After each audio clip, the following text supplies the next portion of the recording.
Innal hamdalillah nahmaduhu wa nasta'inuhu wa nastaghfiruh wa na'udzu billahi min syururi anfusina wa min sayyiati a'malina may yahdihillahu fala mudilla lahu wa may yudlilhu falan tajida lahu waliyyan mursyida. Asyhadu an la ilaha illallah wahdahu la syarikalah wa asyhadu anna Muhammadan abduhu wa rasuluh la nabiyya wa la rasula ba'dah. Ikhwati fillah, hadirin hadirat kaum muslimin dan muslimat yang dimuliakan Allah. Mari kita awali kajian kita dengan mengucapkan puji dan syukur kepada Allah Subhanahu wa taala. Alhamdulillah, pada malam ini kita kembali dimudahkan oleh Allah Subhanahu wa taala untuk berjumpa di majelis ilmu, sebuah majelis yang mudah-mudahan bisa menjadi wasilah untuk membuat kita semakin paham dengan agama kita, semakin paham dengan tauhid, semakin paham dengan ibadah, semakin paham dengan muamalah. Itulah fungsinya majelis. Maka wajarlah Rasulullah sallallahu alaihi wasallam menyebutkan dalam sebuah hadisnya, man salaka tariqan yaltamisu fihi ilman sahalallahu lahu tariqan ilal jannah. Barang siapa yang menempuh jalan tujuannya untuk berada di majelis ilmu, untuk mendapatkan ilmu, maka Allah akan memudahkan baginya jalan menuju surga. Kita berharap mudah-mudahan umur yang masih diberikan oleh Allah Subhanahu wa taala hendaknya selalu kita gunakan untuk menambah ilmu dan pengetahuan agama kita. Dan mudah-mudahan Allah memberikan kemudahan bagi kita untuk melaksanakan ilmu yang sudah kita dapatkan. Tak ada satupun amal yang bisa kita lakukan kecuali kalau seandainya Allah yang memang mengizinkan dan memudahkannya. Sama-sama kita juga harus berselawat dan salam untuk Rasul kita yang mulia, Nabi Muhammad sallallahu alaihi wasallam. Allahumma salli ala Muhammad wa ala ali Muhammad. Mudah-mudahan kita semakin mencintainya, mudah-mudahan kita semakin merindukannya. Kita berharap nanti di hari mahsyar kita semua bisa mendapatkan syafaat dari beliau atas izin Allah Subhanahu wa ta'ala. Amin, amin ya rabbal alamin. Ikhwati fillah, ma'asyiral hadirin wal hadirat, rahimani Allah wa iyyakum. Kembali pada malam hari ini kita melanjutkan kajian akidah, kajian tauhid melalui sebuah buku Al-Qaulus Sadid yang merupakan syarahan dari kitab Tauhid. Kita sudah masuk pada bab Fadlut Tauhid wa ma yukaffaru minadz dzunub, bab keutamaan tauhid dan dosa-dosa yang akan diampuni oleh tauhid itu disebabkan oleh kita bertauhid.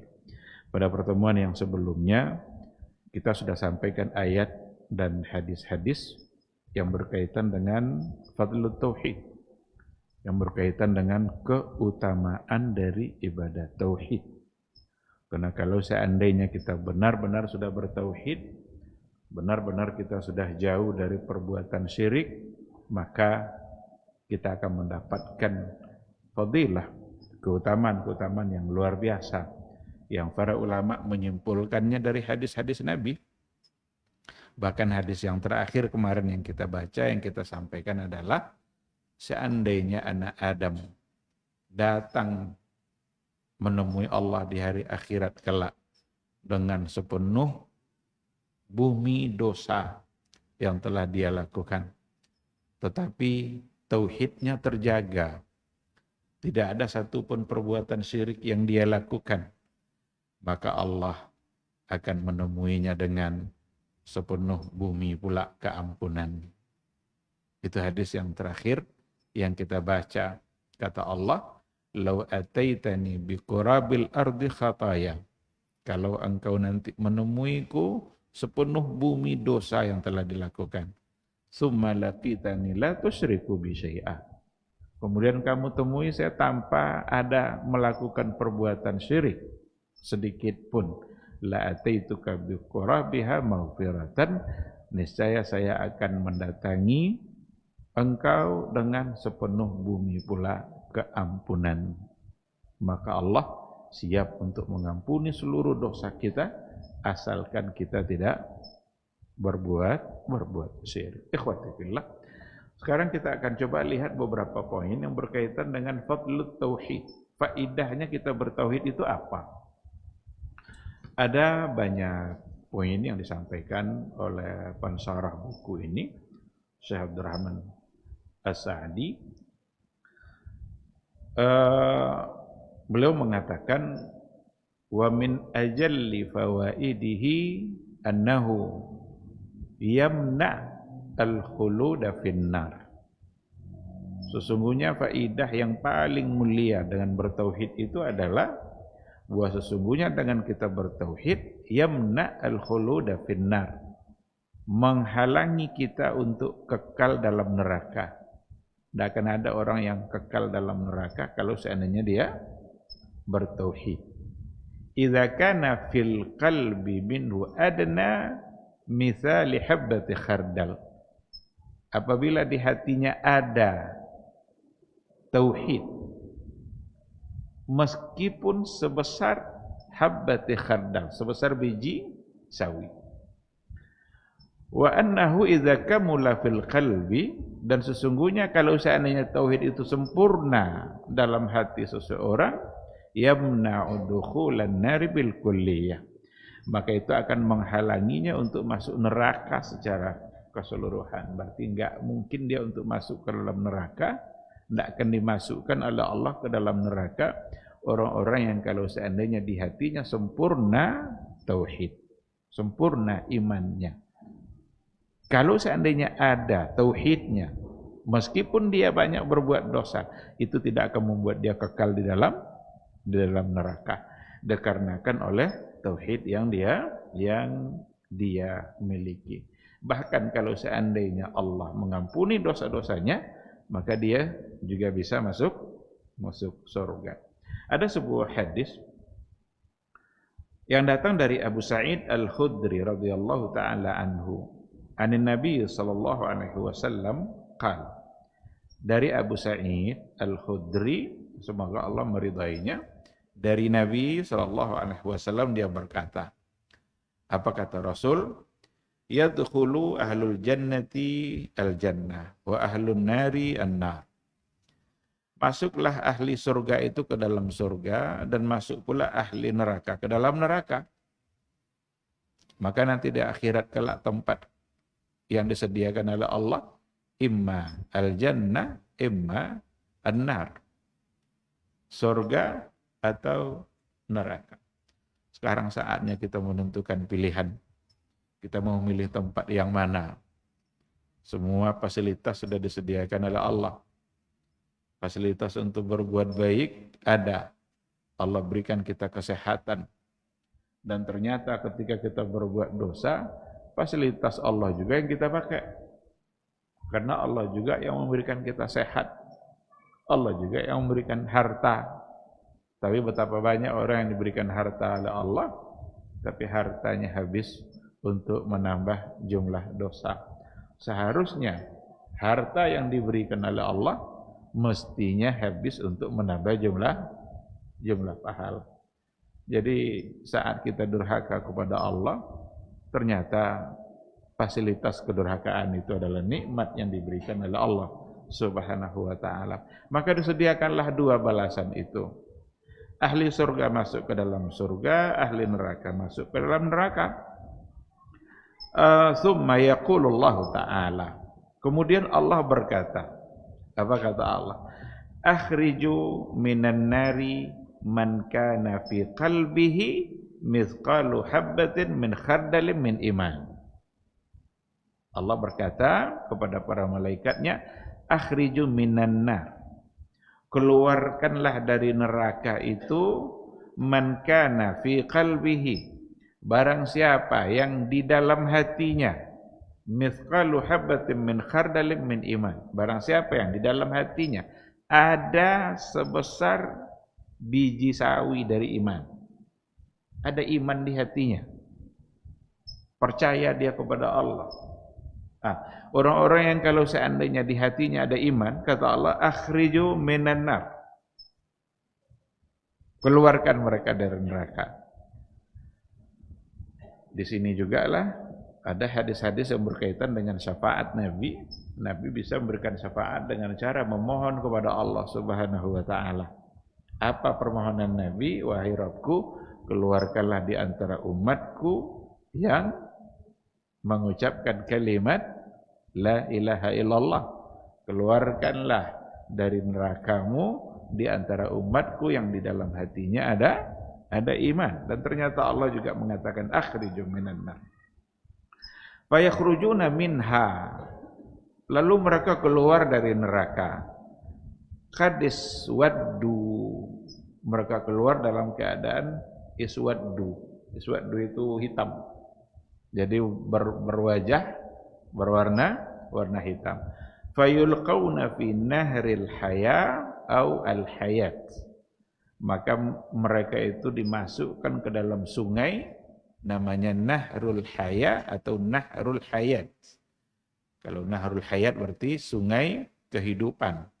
Kemarin masuk ke dalam neraka, dibakar sampai hitam-hitam warnanya, tapi kembali dimasukkan ke sungai kehidupan. Nahrul Hayat. Perawinya Syak itu ragu apakah Nahrul Hayat atau Nahrul Hayat. Ada ta marbuta dengan yang tidak ada ta marbuta. Lalu fayanbutuna kama tanbutul habbatu fi janibis saili. Lalu fisik mereka kembali tumbuh sebagaimana tumbuhnya biji di tanah yang subur di pinggir aliran air. Jadi ditanam biji, tumbuh, besar, berdaun, seperti itulah tumbuhnya. Jadi fisiknya kembali tumbuh dan hidup. Itulah yang akan dilakukan itulah yang akan terjadi nanti pada orang-orang yang sebelumnya dia memasuki nerakanya Allah, tapi diminta keluarkan oleh Allah dari nerakanya dikarenakan oleh di hatinya ada semisal atau seperti sebesar biji sawi dari iman. Inilah keuntungan orang-orang yang beriman. Tapi jangan pula hanya berpasrah dan merasa cukup dengan dikeluarkan dari neraka disebabkan ada sebesar biji sawi iman. Oh, kalau itu enggak perlu ancak-ancakno iman sebesar biji sawi jadilah nyakan kalu janya. Jangan sampai cedek itu pikiran. Nya saya di neraka Allah enggak kena lama. Sama dengan 1000 tahun. Atau nak mencuba ya. Kok dapat jangan ndak mencuba. Jangan ndak masuk. Jadi jangan sampai salah dalam berpikir kan kalau je nyenye pokok ada iman cak sekene. Nah, berarti seolah-olah kita merasa sanggup untuk menahan nerakanya Allah Subhanahu wa taala. Yang kita harapkan dari kita tentu saja adalah masuk surga dan berdoalah dengan doa yang paling maksimal. Rasul menyuruh kalau minta surga jangan tanggung-tanggung kata Rasul. Minta surga yang paling tinggi, Al-Firdaus Al-A'la. Jadi enggak boleh minimalis dalam memohon kebaikan. Caklah pokok lai surga. Enggak, berarti kurang harapannya. Minta kepada Allah harapan yang tertinggi. Dan itu bukan sebagai satu hal yang keliru dan salah, tapi itu sesuatu yang dianjurkan justru oleh Rasulullah sallallahu alaihi wasallam. Namun yang dapat kita ambil pelajarannya dari sini, seandainya memang ada iman di hati seseorang, maka dia punya harapan untuk masuk surga. Karena memang syarat untuk mendapatkan surganya Allah itu adalah iman. Dan iman inilah yang harus kita jaga terus. Tauhid inilah yang harus kita pelihara terus.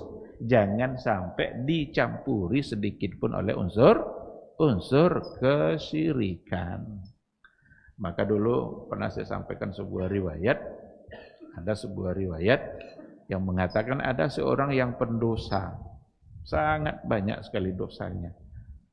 Pada akhirnya dia merasa takut kepada Allah dengan ancaman-ancaman yang sudah menunggunya karena dosa yang sudah begitu besar, banyak sekali. Akhirnya dia berpesan kepada anak-anaknya, nanti kalau saya mati, tolong saya dicincang-cincang. Jadi kuburnya, sangko kan selamat deh macam itu. Cincang-cincang maka dibakar, abunya tebarkan ke laut. Kan seolah-olah tidak masuk kubur kan? Dengan cara seperti itu dianggapnya dia tidak akan mengalami alam kubur. Padahal alam kubur itu kan alam gaib. Tidak tahu kita seperti apa hakikatnya. Yang kita tengok itu tanah kuburan, itu bukan alam kubur. Yang alam kubur sesungguhnya hanya Allah yang tahu. Karena itu adalah alam gaib. Ada pertanyaan malaikat di dalamnya. Seperti yang disampaikan oleh Nabi. Nah, nanti di hari akhirat Allah bertanya, kenapa kamu lakukan itu semua? Kenapa itu yang kamu lakukan? Lalu dia menjawab, karena dosa saya terlalu banyak, ya Allah, dan saya takut dengan ancaman-ancaman-Mu. Rasa takutnya kepada Allah dengan ancaman yang telah menunggu itu membuat Allah mengatakan, qad ghafartu laka. Sungguh aku telah mengampunimu. Jadi rasa takut itu menyesal dia. Tidak tahan untuk menghadapi hukuman dan ancaman dari Allah.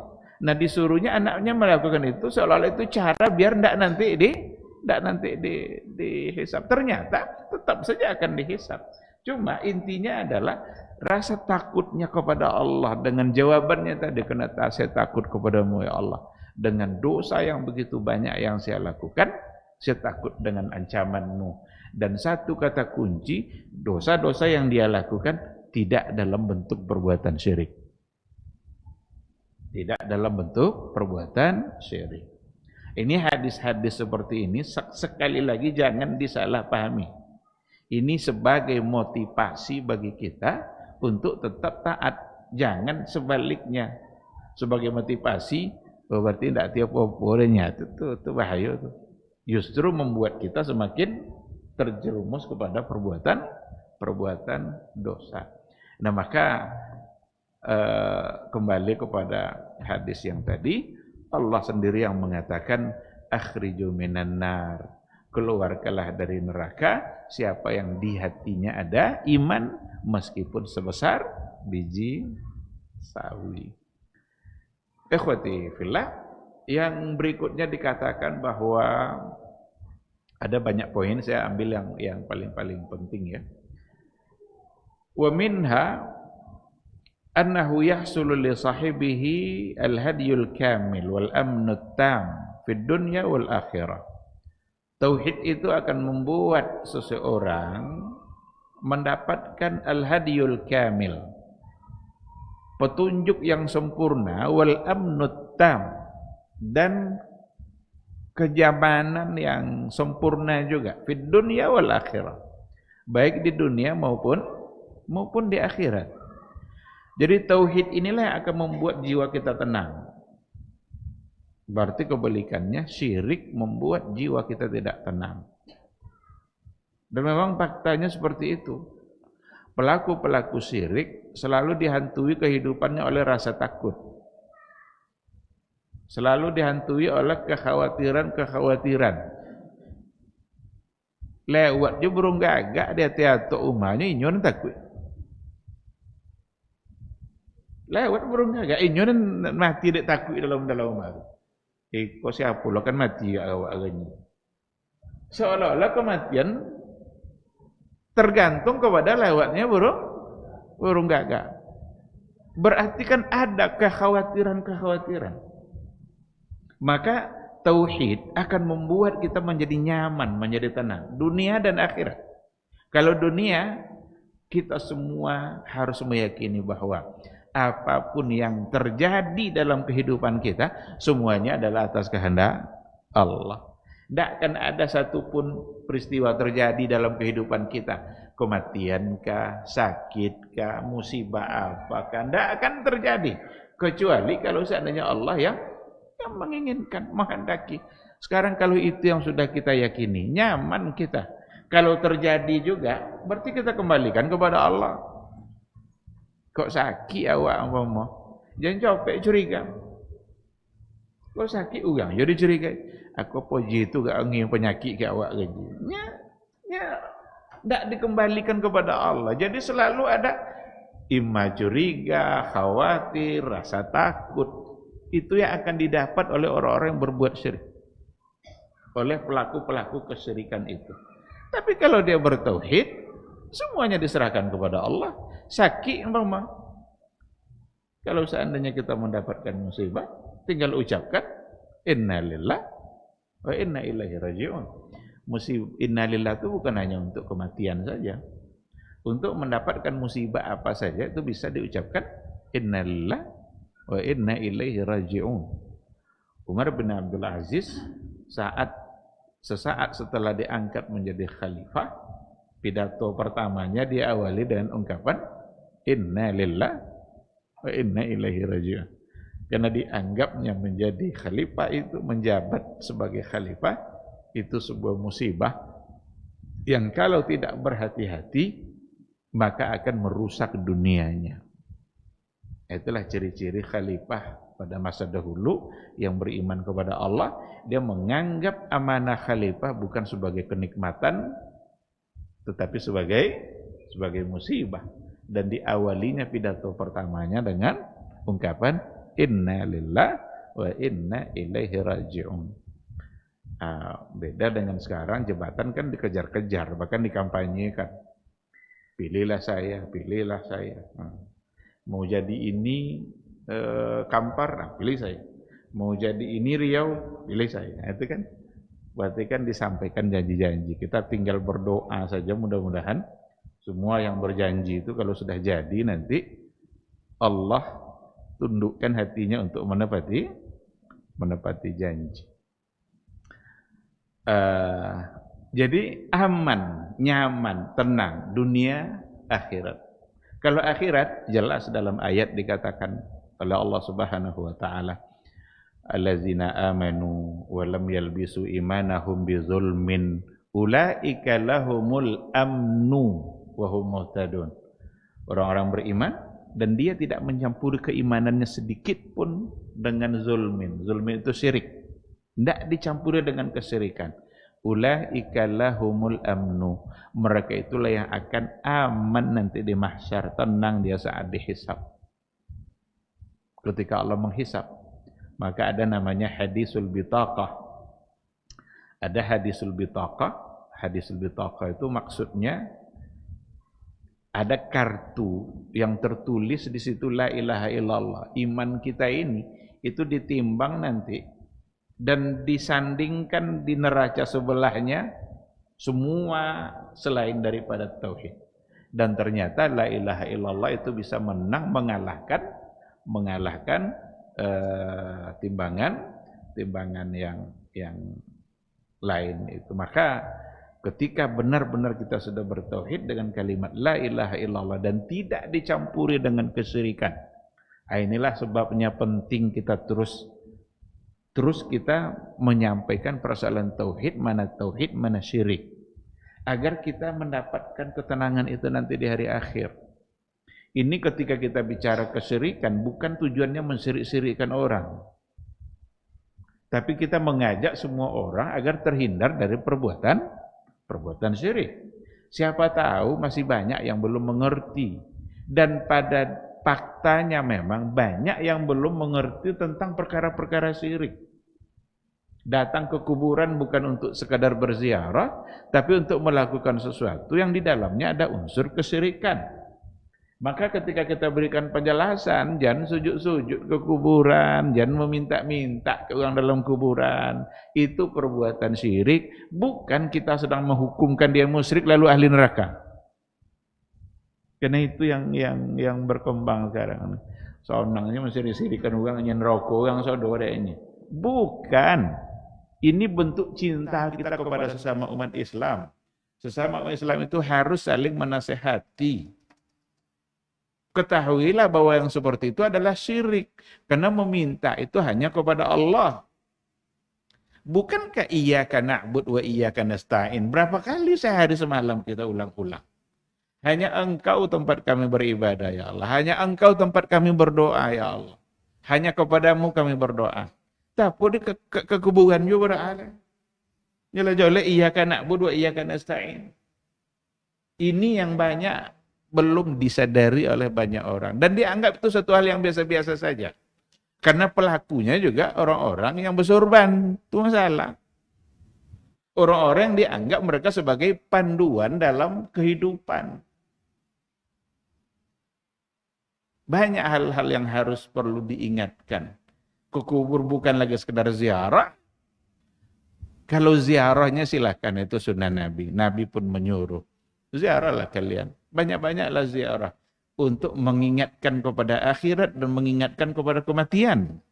Kan itu. Ambil ibrahnya, ambil iktibarnya.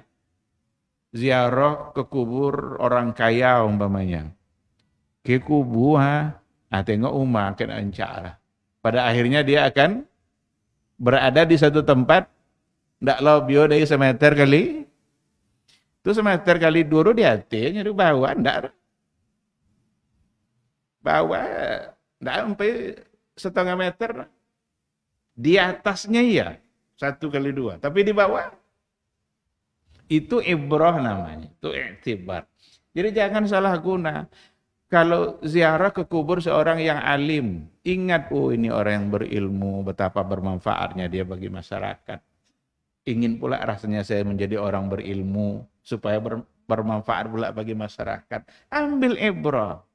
Ninda, datang ke kuburan orang alim, dikeramat-keramatkan, dianggap tempat yang paling afdal untuk berdoa. Kalau tidak di samping kuburannya berdoa, tidak afdal, sudah lambik sampai doa kalau Ta'ala.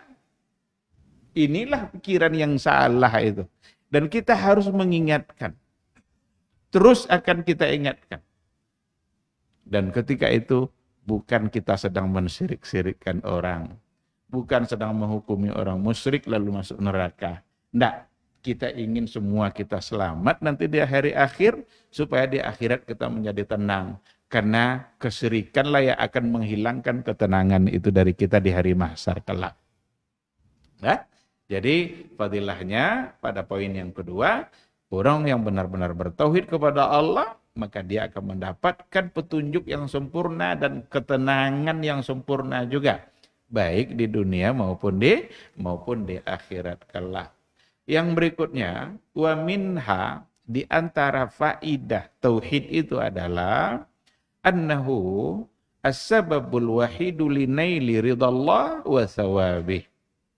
Sesungguhnya tauhid itu adalah as-sababul wahid, satu-satunya sebab linaili ridallah wa thawabih, untuk mendapatkan ridha Allah dan mendapatkan pahala dari kebaikan yang dia lakukan.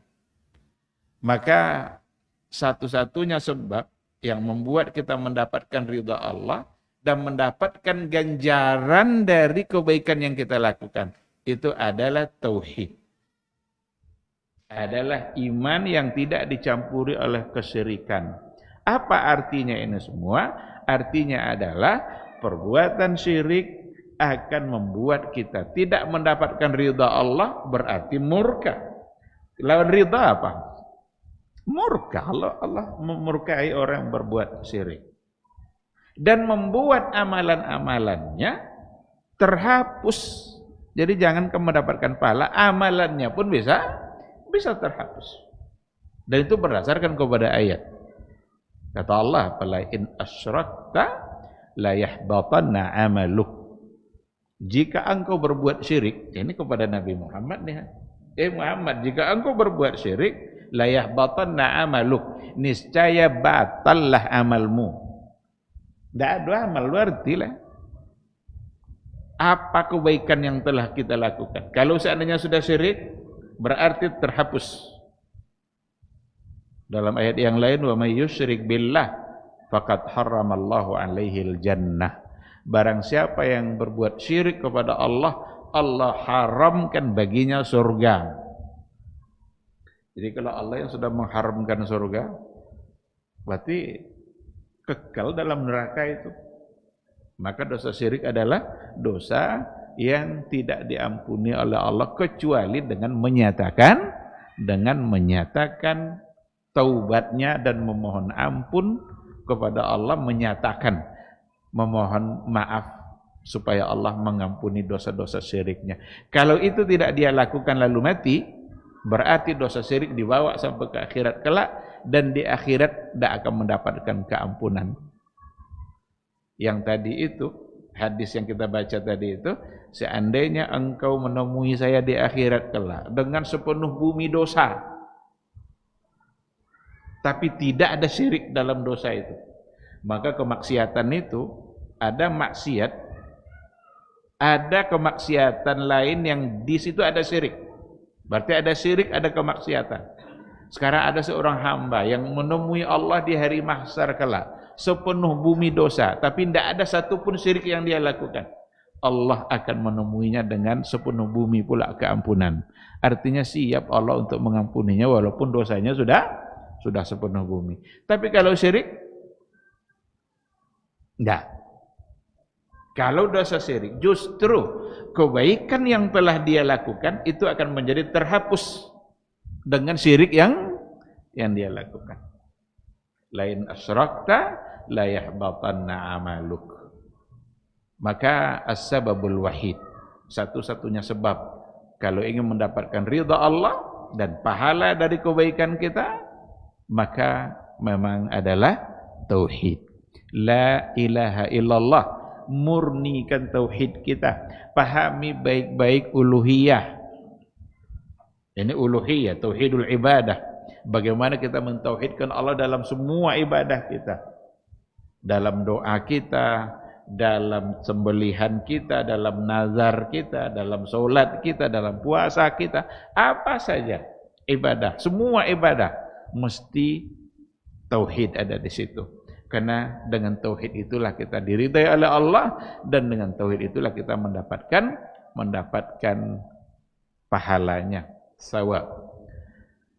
Di sini disampaikan sebuah hadis datang dari Abu Hurairah radhiyallahu taala anhu, qala qila ya Rasulullah, dikatakan kepada Rasul, ya Rasulullah, man as'adun nasi bi syafa'atika yaumal qiyamah, siapa orang yang paling berbahagia untuk mendapatkan syafaatmu di hari kiamat? Qala Rasulullah sallallahu alaihi wasallam, lalu Rasulullah berkata, laqad zanantu ya Abu Hurairah alla yas'alani an hadzal hadis ahadun awwala minka. Saya sudah menduga wahai Abu Hurairah, tidak akan ada orang yang bertanya tentang perihal ini mendahului kamu. Saya sudah yakin kamulah orang yang akan pertama menanyakan masalah ini. Kata Rasul kepada Abu Hurairah, lima ra'aitu min hirsika 'alal hadis.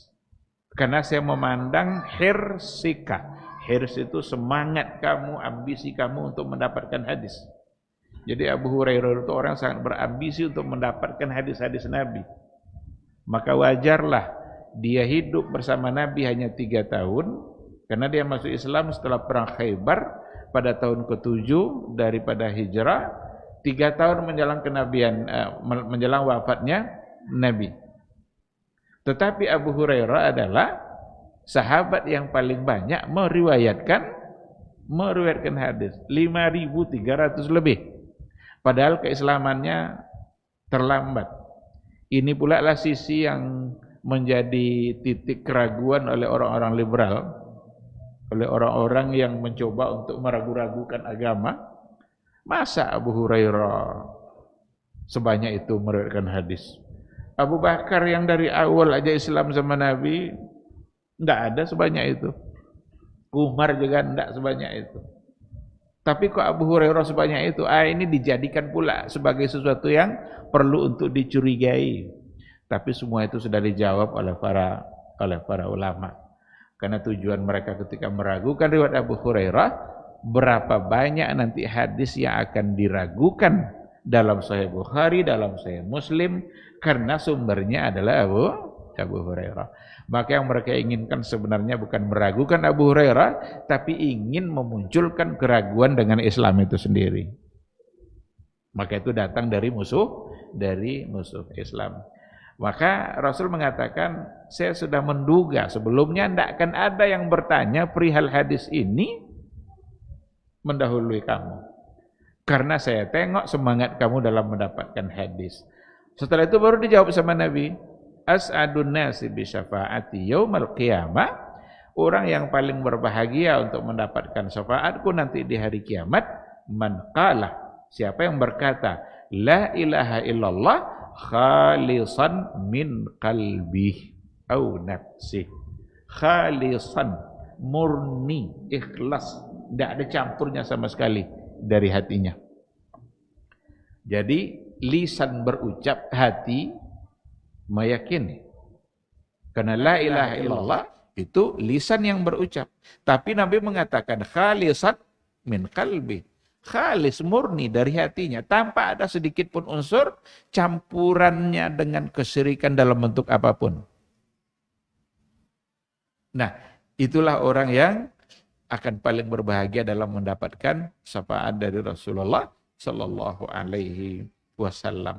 Hadis itu riwayat Imam Al-Bukhari nomor 99 dan hadisnya adalah hadis yang sahih. Maka banyak sekali nanti kita akan menemukan riwayat-riwayat yang datang dari Rasulullah sallallahu alaihi wasallam yang berkaitan dengan persoalan tauhid yang harus murni, jangan sama sekali ada campuran dengan apapun. Jadi jangan terpengaruh dengan perbuatan orang-orang yang sepertinya mereka adalah dijadikan panduan dalam beragama, tapi banyak kesyirikan-kesyirikan itu muncul. Banyak kesyirikan-kesyirikan yang dilakukan tanpa disadari itu sebagai sebuah kesyirikan. Nabi perlu untuk kita muliakan. Wajib hukumnya memuliakan Nabi. Berdosa kita kalau tidak memuliakan Nabi itu. Bahkan tidak sempurna iman kita sebelum kita mencintainya lebih dari diri kita sendiri. Tetapi kalau hulu dalam mencintainya, berarti kita sudah salah. Hulu dalam mencintai Nabi artinya menempatkan Nabi, mencintainya lebih dari yang seharusnya. Tidak lagi menganggap dia sebagai seorang nabi saja atau rasul saja, tapi memberikan unsur-unsur ketuhanan kepada nabi. Berarti itu sudah hulu namanya, berlebih-lebihan. Kadang kalau kita sebut, tidak boleh berlebih-lebihan dalam mencintai nabi. Nah, kadang disebut pula, justru harus berlebih dalam mencintai nabi. Enggak boleh biocon itu maksudnya. Berlebihan itu maksudnya hulu itu adalah meletakkan sesuatu tidak pada tempatnya. Nabi seorang rasul, iya, cintai, ikuti sunnahnya. Tapi kalau menempatkan dia lebih dari seorang rasul, berarti kita salah. Seperti memberikan unsur-unsur ketuhanan. Dia tempat meminta seolah-olah dia yang mengabulkan doa. Berapa banyak selawat yang diciptakan oleh orang yang isi dari selawat itu justru adalah mengangkat Nabi, memberikan unsur-unsur ketuhanan. Seperti dia yang menyembuhkan badan, dia yang menyehatkan kita, afiatul abdan, wadawaiha. Itu ada dalam selawat yang dibuat oleh orang. Tidak pernah diajarkan oleh Nabi. Macam-macam namanya itu. Ada selawat Fatih, ada selawat macam-macam. Tengok saja isinya itu. Yang cenderung terjebak kepada perbuatan syirik. Baik, ikhwati fillah. Kita jawab dulu suara azan, nanti insyaallah kita sambung.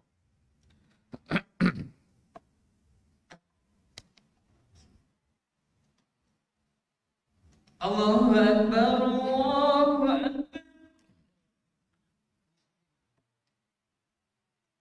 Allahu Akbar, Allahu Akbar.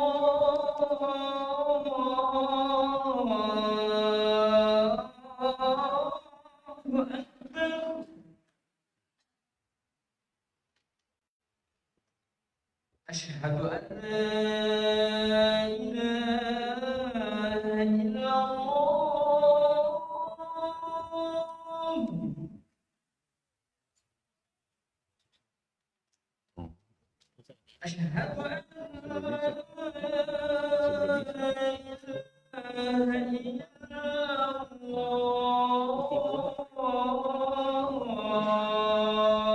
إلا الله.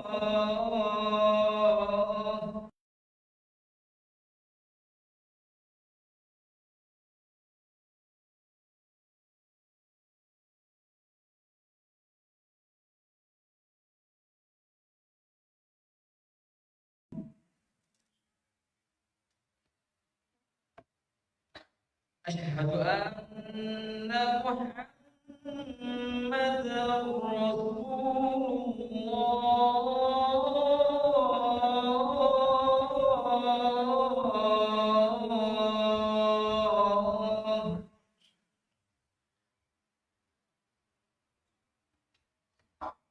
حي على الصلاة.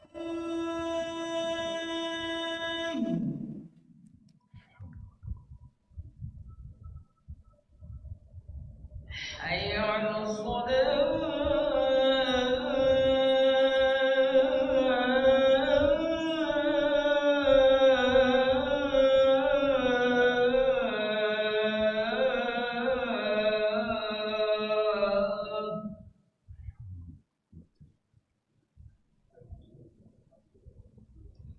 حي على الفلاح.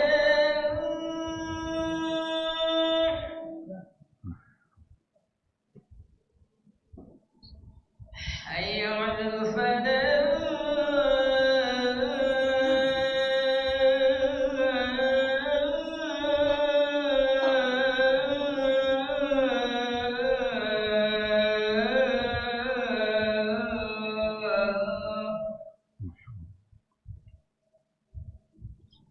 الله أكبر.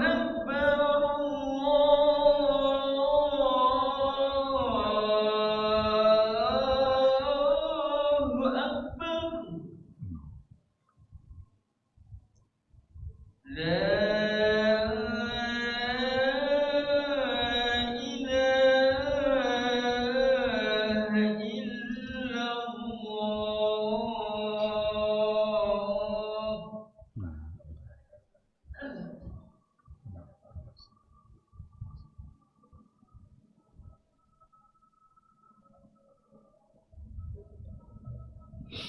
Bismillahirrahmanirrahim. Alhamdulillah wassalatu wassalamu ala Rasulillah wa ala alihi wa sahbihi wa mawala. Ikhwati fillah, ma'asyiral hadirin wal hadirat, rahimani Allahu wa iyyakum. Kembali kita sejenak ke materi kita. Ada di antara faidah atau fadilah dari tauhid yang lain yang termaktub di dalam kitab ini, dikatakan bahwa wa min a'zami fadailihi anna jami'al a'mali wal aqwali adh-dhahira wal batina mutawaqqifatun fi qabuliha wa fi kamaliha wa fi tarattubis thawabi 'alaiha 'ala tauhid. Ini hampir sama dengan yang sebelumnya, mirip.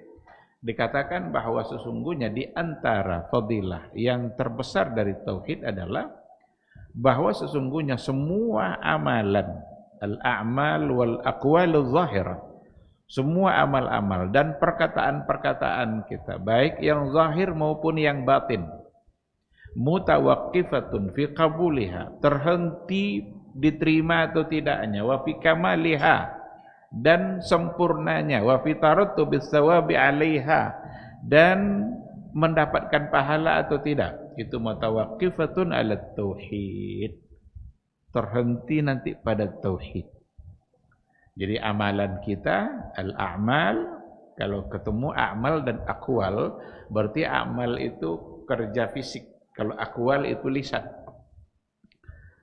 Baik perbuatan kita maupun perkataan kita, yang zahir maupun yang batin, terhenti pada tauhid, ditentukan oleh tauhid.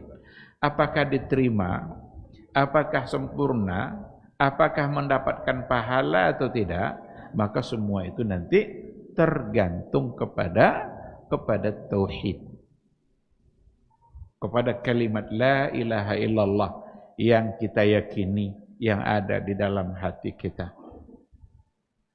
Sempurna pahalanya, kalau seandainya tauhidnya benar. Akan berbuah nanti sebuah amal kalau seandainya memang didasarkan kepada tauhid.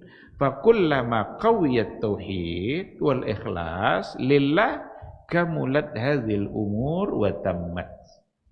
Kalau seandainya tauhidnya sudah kuat, keikhlasannya sudah kuat, sempurna tauhidnya, kamulat hadzal umur, maka sempurna pula lah perkara-perkara yang tadi itu, amalan-amalannya yang tadi itu.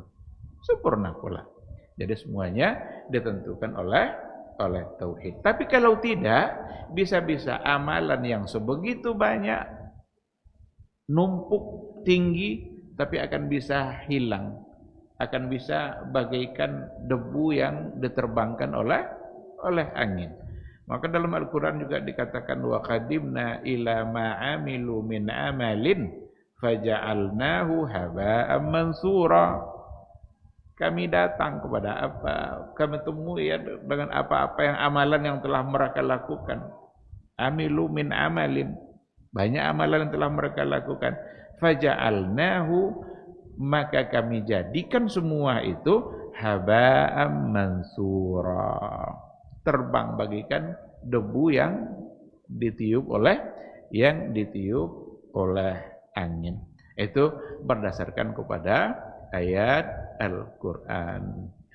Ada lagi di antara fadilahnya, wa minha anna tauhid idza kamula fil qalbi, sesungguhnya tauhid itu kalau sudah sempurna dalam hati, habbaballahu li sahibihi al-iman, maka Allah buat dirinya cinta kepada iman, wa zayyanahu fi qalbi, dan Allah hiasi, dibuatnya kita cinta kepada iman, cinta kepada amal saleh, dan wa karaha ilaihil kufra wal fusuq, dan dibuatnya seseorang itu benci kepada kekufuran, kepada kefasikan, kepada isyan, kedurhakaan, wa ja'alahu minar rasyidin, dan Allah jadikan dia sebagai orang-orang yang rasyidin, orang-orang yang cerdas dalam beragama. Maka kalau seandainya hati kita sudah cenderung terjebak kepada perbuatan maksiat, berarti ada persoalan iman yang bermasalah di sini.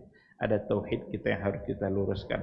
Kok cinta kali untuk berbuat maksiat dan enggan kali untuk berbuat kebaikan. Kebaikan yang disuruh oleh Allah, malah dia berat kali untuk melakukan. Sementara kemaksiatan yang dilarang, kok mudah kali rasanya untuk terjebak kepada perbuatan itu. Kalau itu yang terjadi, maka yang bermasalah di sini adalah tauhidnya kepada Allah. Dia sudah lupa dengan Allah, lupa dengan yang memberikan nikmat. Tauhidnya tidak lagi membuat dia banyak berzikir. Padahal orang-orang yang benar-benar mengakui Allah sebagai Rabbnya, membuat dia akan selalu ingat kepada Allah, karena Allah lah sumber segala-gala dalam kehidupannya. Ikhwati fillah,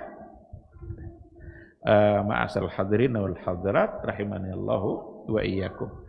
Barangkali sampai di sini kajian kita pada malam hari ini, kajian tauhid, mudah-mudahan dapat kita pahami, dan semoga tauhid kita semakin kokoh, semoga kita selalu dijauhkan oleh Allah dari perbuatan syirik yang merusak tauhid, karena syirik itu pasti akan merusak tauhid kita kepada Allah Subhanahu wa taala. Terima kasih.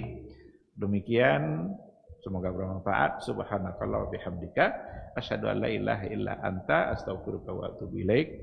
Wassalamualaikum warahmatullahi wabarakatuh. Assalamualaikum warahmatullahi wabarakatuh. Muhammad kepada jemaah di sini Ustaz yang hadir. Alhamdulillah kajian dan malam ini kita berdoa. Ada seorang saudara kita yang berusaha. Beliau bernama Robert. Kita mintakan kepada Ustaz untuk menyampaikan. Silakan di sini. Ustaz, tapi gini ya. Mau mana mau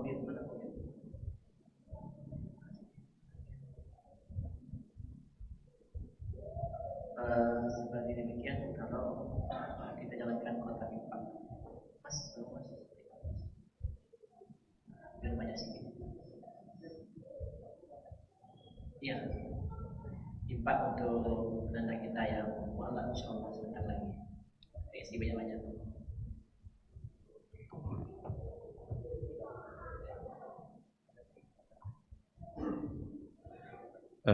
Baik, bismillahirrahmanirrahim. Assalamualaikum warahmatullahi wabarakatuh. Alhamdulillahirabbil alamin wal aqibatu lil muttaqin wala udwana illa 'alal zalimin. Asyhadu an la ilaha illallah wahdahu la syarikalah wa asyhadu anna Muhammadan abduhu wa rasuluh la nabiyya ba'dah. Kaum muslimin, muslimat, Bapak Ibu yang dirahmati Allah. Nikmat yang terbesar yang ada di kita, yang tidak mungkin bisa kita bandingkan dengan nikmat apapun adalah nikmat iman, nikmat hidayah. Ketika Allah memberikan kita hidayah untuk memeluk agama Islam. Itulah nikmat yang luar biasa, tidak mungkin dibandingkan dengan apapun. Itu yang akan menyelamatkan kita baik di dunia maupun di akhirat. Bersyukurlah kepada Allah, berbahagialah ketika kita diberikan hidayah itu. Dan alhamdulillah pada malam hari ini di hadapan kita ada seseorang yang sudah diberikan hidayah itu oleh Allah. Dilunakkan hatinya untuk masuk ke dalam Islam. Dan untuk masuk ke dalam Islam itu mesti diawali dengan ucapan syahadatain. Asyhadu an la ilaha illallah wa asyhadu anna Muhammadar Rasulullah. Siapa namanya? Robert. Saudara kita, saudara Robert yang insyaallah akan mengucapkan 2 kalimat syahadat sebagai pertanda bahwa dia masuk Islam dan dengan demikian berarti dia adalah bagian dari saudara kita. Sebelumnya sudah pernah mengucapkan? Belum sama sekali. Jadi ini yang pertama kali untuk mengucapkan. Dengan keinginan sendiri, ya. Bukan karena dipaksa oleh siapapun atau apa, bukan, karena keinginan sendiri. Berarti hati yang sudah dilunakkan oleh Allah untuk masuk Islam. Baik, saya akan pandu dan diucapkan nanti ucapan yang saya ucapkan itu. Baik. Bismillah. Asyhadu an la ilaha illallah wa asyhadu anna Muhammadar Rasulullah. Muhammadar Rasulullah. Coba sekali lagi. Asyhadu an la ilaha illallah wa asyhadu anna Muhammadan Rasulullah. Saya bersaksi tidak ada Tuhan yang berhak disembah selain Allah. Dan saya bersaksi bahwa sesungguhnya Muhammad adalah utusan Allah.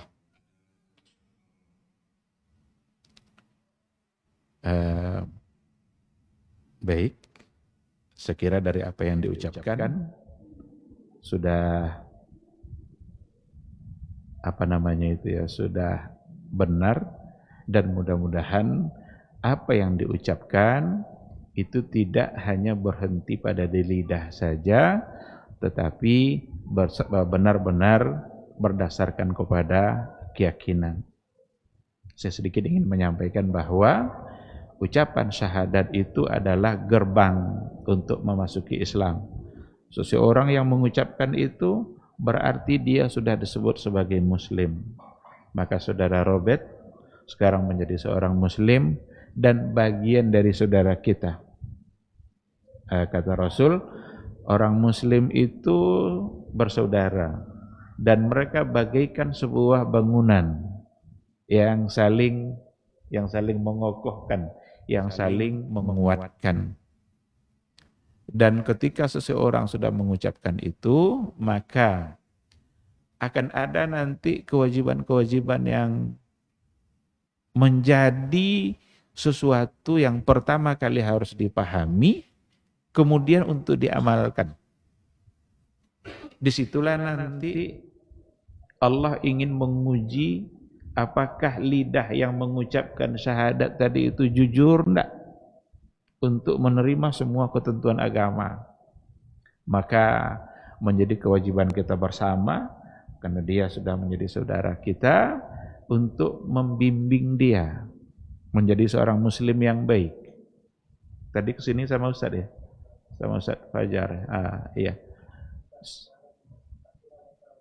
Siapa yang dekat dengan dia, siapa yang ketemu dengan dia, kita berkewajiban semua untuk membimbing. Karena setelah ini akan ada hal-hal yang harus kita laksanakan. Setidaknya diawali nanti bimbingan itu dari yang wajib. Ada 5 rukun Islam, pertama sudah selesai malam ini. Mengucapkan 2 kalimat syahadat. Tapi nanti ada sholat, bagaimana cara sholat, kapan harus sholat, ada 5 kali waktu untuk mengerjakan ibadah sholat, 5 kali waktu kita menyampaikan permohonan kita kepada Allah, menyampaikan apa yang ingin kita minta kepada Allah. Sesungguhnya sholat itu bukanlah sebagai beban, tapi sholat sesungguhnya kita yang membutuhkan. Karena saatnya kita mengadukan masalah kita. Kita hidup di dunia ini banyak masalah, adukan kepada dia. Itulah saatnya. Malam hari ada sholat isya kayak sekarang ini, maghribnya ada sholat maghrib, nanti subuh ada sholat subuh. Itu semua harus menjadi pengetahuan yang dipahami secara baik untuk kemudian diamalkan. Jadi kita berharap kepada semua kita. Robert tinggal di mana? Di rumahnya Pak Agus. Ada masjid paling dekat di situ. Temui nanti situ siapa imamnya, siapa ulama yang ada di situ. Banyaklah belajar. Tidak ada kata terlambat untuk menjadi orang baik. Tidak ada kata terlambat untuk mendapatkan surga. Berapapun umur kita, ketika kita sudah mengucapkan 2 kalimat syahadat, berarti kita insya Allah akan menjadi orang yang baik di mata Allah. Maka biar kebaikan itu sempurna, maka belajarlah terus tentang Islam, pahami secara baik, dan memohon kepada Allah supaya dimudahkan untuk mengamalkan semuanya. Jadi awali dulu yang wajib-wajib, kemudian nanti baru yang sunnah-sunnah. Dituntut juga nanti untuk belajar Al-Quran, biar bisa membaca. 1 huruf dari Quran yang bisa kita baca, insya Allah akan mendapatkan 10 kebaikan. 1 huruf saja, ada 10 kebaikan. Ini ada untuk saudara kita Robert, ada buku Iqra, bisa belajar nanti, dan ada Al-Quranul Karim. Jadikan ini wasilah untuk menjadi orang yang baik di mata Allah Subhanahu wa ta'ala. Mungkin saya tidak akan berpanjang-panjang karena waktu Isya juga. Mau tetap dengan nama sebelumnya atau mau diganti? Boleh diganti. Boleh diganti. Sudah ada nama cadangan? Yang menemani dia sudah menyampaikan ke dia? Belum ada. Kata Rasul, di antara nama yang terbaik itu adalah Abdurrahman.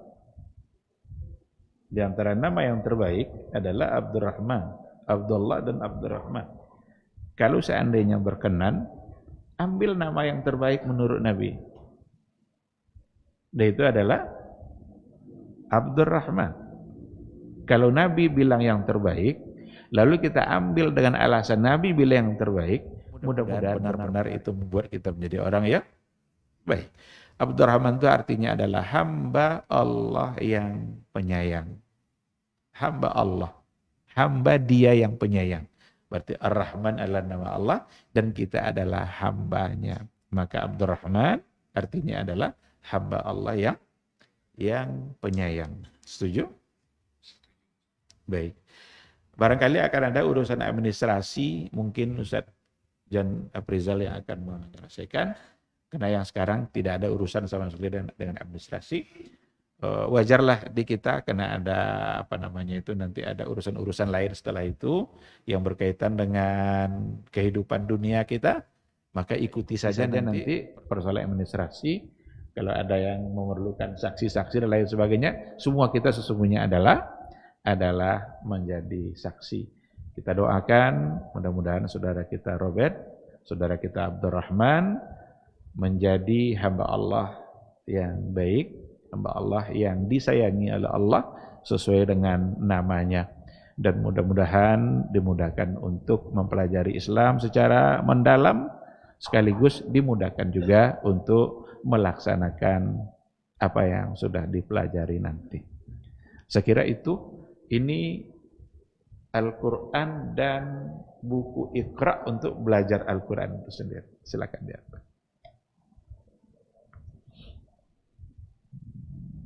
Barakallahu fiik. Baiklah. Cukup Ustaz? Ada yang Ustaz sampaikan? Nah, baik. Demikian dari saya, terima kasih. Semoga Allah memberikan taufiknya kepada kita bersama. Wabil khusus kepada saudara kita Abdurrahman.